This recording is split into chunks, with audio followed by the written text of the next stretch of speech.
Sinubukang haina ng warrant of arrest ng Taguig City Police si ex-Congressman Zaldico ngayong araw sa isang residential property nito sa Bonifacio, Global City.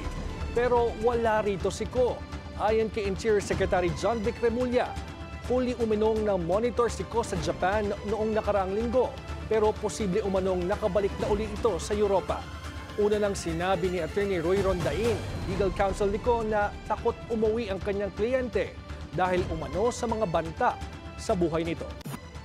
Director, what will be the exact role of NBI sa implementation ng warrant of arrest na ito? Isa-serve din po natin ito. No? Nakatanggap din po tayo ng kopya ng dalawang warrant of arrest sa magkakahiwalay na kaso. Ang inisyu po ng 6th at 7th Division. Sa 6th Division po, ito yung mga kaso na public corruption kung saan ay may inaalaw po na piyansa. Doon naman po sa 7th Division ay ang inisyu ng warrant of arrest ay para po sa malversation at ito po ay isang non-bailable offenses. Non-bailable offense. Okay, so ibig sabihin po kung ma-aresto natin siya, kahit na may kaso siyang bailable, meron din namang non-bailable kaya hindi siya makakalabas. Tama po? Tama po yun, tama po yun. At kagabi nga po ay inihain natin kaagad sa tulong ng ating mga tauhan ang mga nasabing warrant of arrest. Sa katunayan, hanggang sa ngayong araw ay nakapaghain na po tayo ng 13 warrant of arrest. Apa. Yung pong 13 warrant Hello. of arrest, Director, naririnig po namin kayo. Sabi niyo po nakapaghain na kayo ng 13 warrant of arrest. Ito po ay sa mga iba't ibang individual na kasama ni Zaldico sa kaso. Tama po?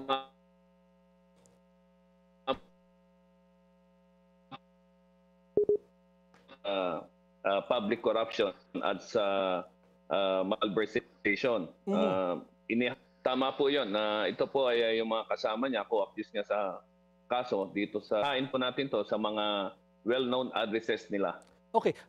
Director, pakipaliwanag lang po kasi itong PNP ay nagsiserve na ng warrant sa mga known address ni Zaldico, although ang pagkakaalam po nga natin ay nasa ibang bansa siya. Bakit po kailangan gawin ito? Ito po ba ay standard operating procedure sa law enforcement o nagbabakasakali lang tayo na baka nandito pa siya sa Pilipinas? Nung natanggap po natin itong mga arrest warrant ay nagsagawa na po tayo ng implementation ng warrant of arrest. We have served at least 13 service of this warrant of arrest to different individuals na co-accused po ni Zaldico for these cases. Pero nahuli po ba natin sila? Unfortunately, wala na po lahat yung mga nasabi nating pinaghahanap at ang sinasabi po ng mga nakausap o yung mga dinatnan sa kanilang mga tahanan o addresses ay wala na daw po at matagal na hindi nila nakita. Yung iba naman po ay sinasabing wala nang nakatira doon sa bahay na yun for quite some time. Okay, Director, alam na po ba natin yung exact location ni Zaldico? Dahil po nasa ibang bansa na siya, paano po natin siya maaaresto? Pwede po tayong mag-apply na ngayong lumabas na po ang warrant of arrest niya. Pwede po tayong maghingi ng issuance ng red notice kung sakaling malalaman natin kung saan siya at ito po i-apply natin sa Interpol. As far as you are concerned, na-apply na po ba itong red notice na ito para kay Zaldico at sa iba pa? Yan po ang susunod nating hakbang sa lalong madaling panahon. Can you give us a timeline, sir, if you don't mind?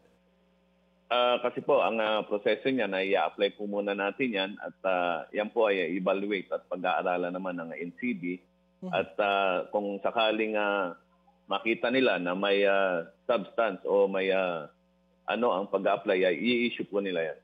So more or less po, mga 1 linggo, 2 linggo kaya kung i-apply yung buong proseso?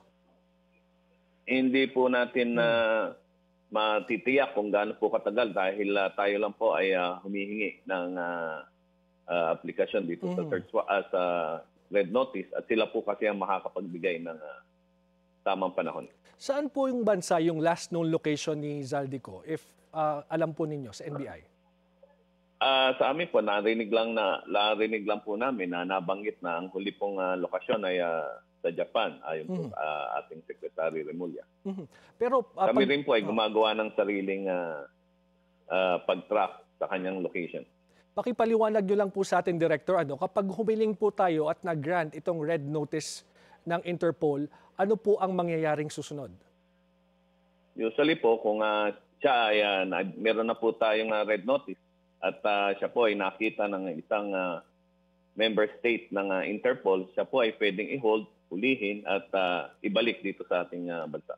Okay. So may mga move po ngayon na kanselahin na yung passport ni Zaldico para hindi na ito makabiyahe pa. Sinabi rin po ng DFA na maaari lamang nilang kanselahin yung passport ni Ko kung may utos na galing sa korte na gawin ito.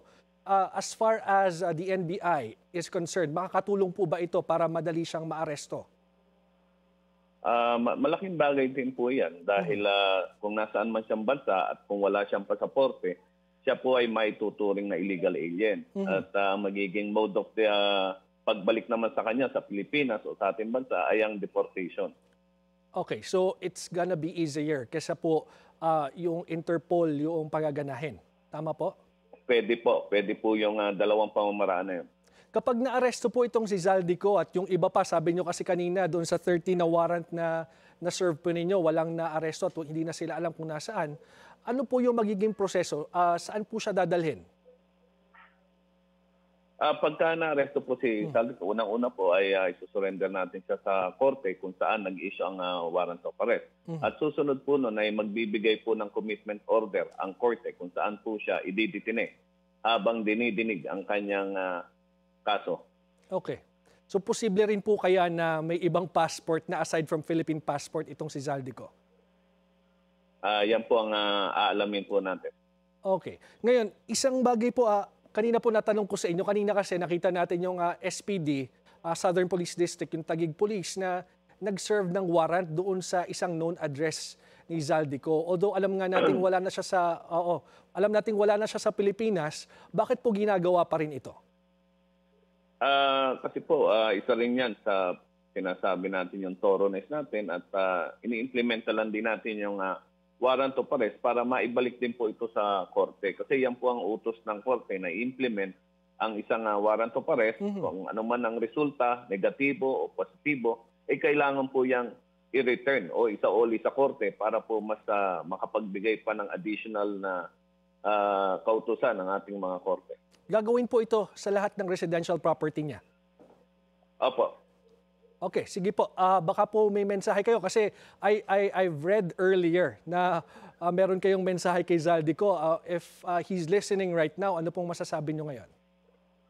Yun nga po, binabanggit sana natin na kung maaari ay sumuko na sila para mas mapabilis po ang pag-usad ng kanilang kaso. Dahil the moment na sumuko sila ay magkakaroon po kaagad ng jurisdiction ng ating korte kung saan ay maiprepresenta nila ang kanilang mga ebidensya. At sabi nga rin po natin, mas maganda habang ang pagsuko ay pwede mong mapili para habang may dignidad ka pa. Kaysa po maging isa kang fugitive o hahabulin ka pa kung saan ka man naroon. Sabi nga po natin, walang later sa pag-i-implement o ng warrant of arrest. Well, kung desidido po talaga yung gobyerno right now to arrest him, maraming pamamaraan gaya ng binabanggit nyo kanina. Pero Director, what's the difference kung susuko or hindi? Kasi nga sinasabi niya takot siya sa buhay niya. Baka may mga banta, sabi po ng kanyang abogado.